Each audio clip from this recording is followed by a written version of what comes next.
नमस्कार, तुम्हा सर्वांचं माझ्या यूट्यूब चॅनलमध्ये मनापासून स्वागत. सासू-सुनांचा अनेक वेळा समाजात सासू-सुनेच्या नात्याबद्दल नकारात्मक गोष्टी ऐकायला मिळतात. टीव्ही सिरियल्समध्ये हे नातं वाईट दाखवलं जातं, पण ते वास्तव नसतं. प्रत्येक सासू वाईट नसते आणि प्रत्येक सून ही चुकीची नसते.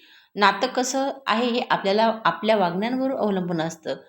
जिथे समजूत असते तिथे नातं टिकतं. प्रेम देणं शिकाल तर प्रेम परत मिळेल. सासू आणि सून या शत्रू नसून एकाच कुटुंबाच्या दोन मजबूत स्तंभ आहेत.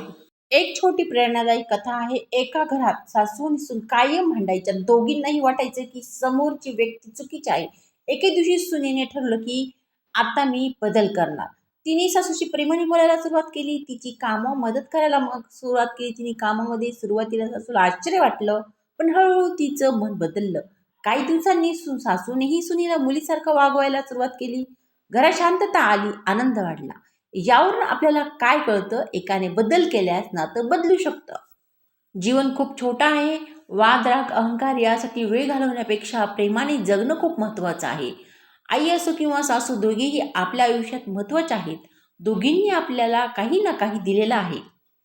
आई आणि सासू यांच्यात फरक आहे, पण तो फक्त नात्याच्या सुरुवातीचा आणि भावनांच्या अभिव्यक्तीचा आहे. प्रेम, काळजी आणि आपुलकी या दोघींमध्येही समान आहेत. जर आपण सासूला आईसारखं मानलं आणि तिने सुनेला मुलीसारखं स्वीकारलं तर हे नातं जगातील सर्वात सुंदर नातं बनू शकतं. शेवटचा संदेश हाच आहे की आई आपल्याला जन्म देते तर सासू आपल्याला नवीन आयुष्य देते. नातं जपायचं असेल तर अहंकार सोडा आणि प्रेमाने पुढे या, कारण शेवटी घर तेच आनंदी असतं जिथे सासू आणि सून एकमेकींचं मन जिंकतात.